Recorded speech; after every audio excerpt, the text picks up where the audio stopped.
अस्सलाम वालेकुम।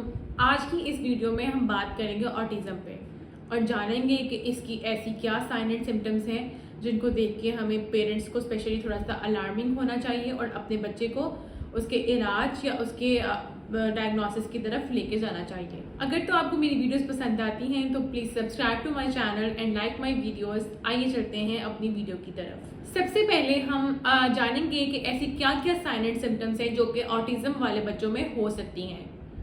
ऐसे बच्चों में स्पीच डिले होगा, ये बच्चे बोलना देर से स्टार्ट करेंगे और इन ऐसे बच्चों को सोशल एक्टिविटीज़ ज़्यादा पसंद नहीं होंगी, अलग थलग रहना पसंद करेंगे और अपने ही आप में कोई खेल खेलेंगे।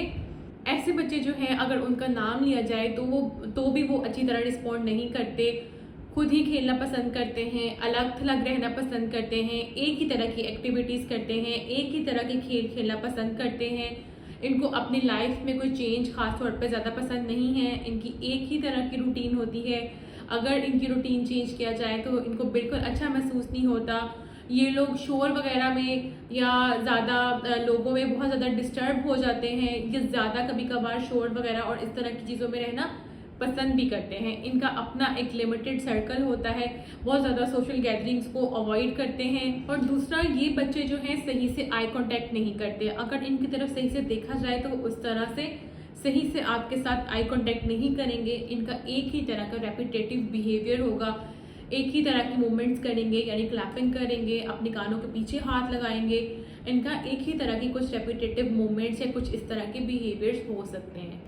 या तो ये बच्चे खुद गोल गोल घूमना पसंद करते हैं, खुद ही गोल गोल घूमते रहेंगे या चीज़ों को, अपने टॉयज़ को गोल गोल पैटर्न में मूव कराते रहेंगे। और ऐसे जो ऑटिज़म वाले बच्चे हैं ये बहुत ज़्यादा एक्सट्रीम रिएक्शंस दिखाते हैं लाइट को, साउंड्स को, या तो उनसे घबराते हैं या फिर बहुत ज़्यादा उनकी तरफ अट्रैक्ट होते हैं। इनका इन बिटवीन कोई रिएक्शन नहीं होता, ये एक्सट्रीमिस्ट होते हैं। दूसरे जो मर्जी करते रहें, ऐसे बच्चे अपने काम में मगन रहते हैं, उनको इससे कोई गर्ज नहीं होता कि कोई रो रहा है या कोई हंस रहा है, लैक ऑफ एम्पैथी होगी।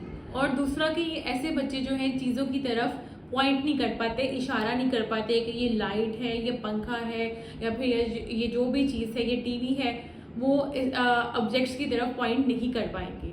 और ऐसे बच्चे जो हैं वो किसी की नकल नहीं उतार सकते। जिस तरह माएँ जो है अक्सर किचन में रोटियां बना रही होती हैं या बर्तन धो रही होती हैं, तो बच्चे जो हैं अक्सर कॉपी करने की कोशिश करते हैं या फिर अपनी माओं के या किसी भी और शख्स के किसी भी काम को कॉपी करने की कोशिश करते हैं। ऐसे बच्चों में ये एबिलिटी नहीं होती, किसी के काम को कॉपी नहीं कर पाते और ऐसे बच्चों को कम्युनिकेशन में भी मसला आता है, सही से अपनी बात कम्युनिकेट नहीं कर पाते और बता नहीं पाते कि वो क्या चाहते हैं, क्या करना चाहते हैं, फ्रस्ट्रेटेड रहते हैं ज़्यादातर ऐसे बच्चे।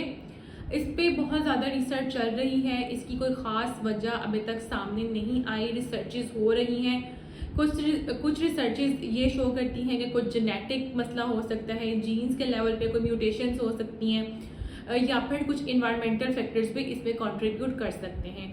तो अभी इसका कोई एक सामने नहीं आई कि प्रॉपर इसकी क्या वजह है, लेकिन कुछ रिसर्चेस ने शो किया है कि इसकी कुछ मुख्तलिफ वजह हो सकती हैं।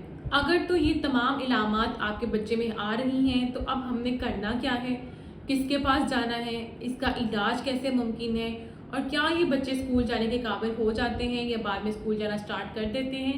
ये तमाम चीज़ें जो हैं एक पेरेंट के दिमाग में आती हैं। लेकिन कुछ जो पेरेंट्स होते हैं वो अपने बच्चों को अगर ये तमाम सिम्टम्स देखते हैं, वो बार बार बच्चों को लेके जा रहे होते हैं डॉक्टर्स के पास और डॉक्टर्स को भी कुछ खास इसकी समझ नहीं आ रही होती, एवेलुएट नहीं कर पा रहे होते या उनको समझ नहीं आ रही होती, तो वो बार बार पेरेंट्स को ताकत की दवाइयाँ लिख के दे रहे होते हैं और इस तरह पेरेंट्स की डॉक्टर्स के पास बहुत से चक्कर लग रहे होते हैं। अगर तो आपका बच्चा 1.5 साल का हो गया है और उसमें ये तमाम सारी इलामात पाई जा रही हैं, तो अब आपने करना क्या है। सबसे पहले आप किसी स्पेशलिस्ट को चूज़ करेंगे, उसके बाद अपने बच्चे को एवेलुएशन के लिए लेके जाएंगे, वो उसको कम्प्लीटली एवेलुएट करेगा, उसके सिम्टम्स को जानेगा और उसका डायग्नोसिस करेगा कि आया कि वो ऑटिस्टिक बच्चा है या नहीं है। अगर तो वो ऑटिस्टिक बच्चा है तो उसको फिर मुख्तलिफ तरह की थेरेपीज़ दी जाएंगी, उनको स्पीच थेरेपी दी जाएगी, उसको ऑक्यूपेशनल थेरेपी दी जाएगी और तीसरा है बिहेवियर थेरेपी। इन तमाम एरियाज़ पे बच्चों के काम होगा। जैसे ही बच्चे का इलाज होगा उससे तकरीबन 5 से 6 महीने बाद बच्चों में बेहतरी आना शुरू होती है। चूँकि हर ऑटिस्टिक बच्चा दूसरे बच्चे से डिफरेंट होता है, इसका इलाज लंबा है, इसका प्रोसेस लंबा है, लेकिन जितना जल्दी आप अपने बच्चे को आइडेंटिफाई कर लेंगे और थेरेपीज़ की तरफ लेके जाएंगे, उतनी जल्दी प्रोग्रेस के चांसेस ज़्यादा होंगे। ऑटिज़म जो है इसमें टाइम बहुत ज़्यादा इम्पॉर्टेंट है। जितना जल्दी आपके बच्चे का इलाज शुरू हो जाएगा, उतनी जल्दी उतने ही ज़्यादा अच्छे चांसेस होंगे कि आपका बच्चा नॉर्मल लाइफ की तरफ और फुल रिकवरी की तरफ जा सके।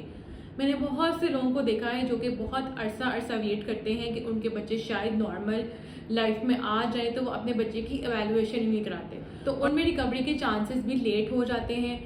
तो आपने जो है अपने बच्चे में अगर इस तरह की इलामात देख रहे हैं तो अपने बच्चे को स्पेशली किसी क्लिनिकल साइकोलॉजिस्ट के पास लेके जाएं या किसी ऑटिज़म सेंटर लेके जाएं जहाँ पे उनकी स्पीच थेरेपीज पे काम हो, उनकी ऑक्यूपेशनल थेरेपी हो, उनकी बिहेवियर थेरेपी हो, जिससे उनके बिहेवियर पे काम हो सके, उनकी स्पीच पे काम हो सके और उनकी डेली लाइफ एक्टिविटीज़ पे काम हो सके।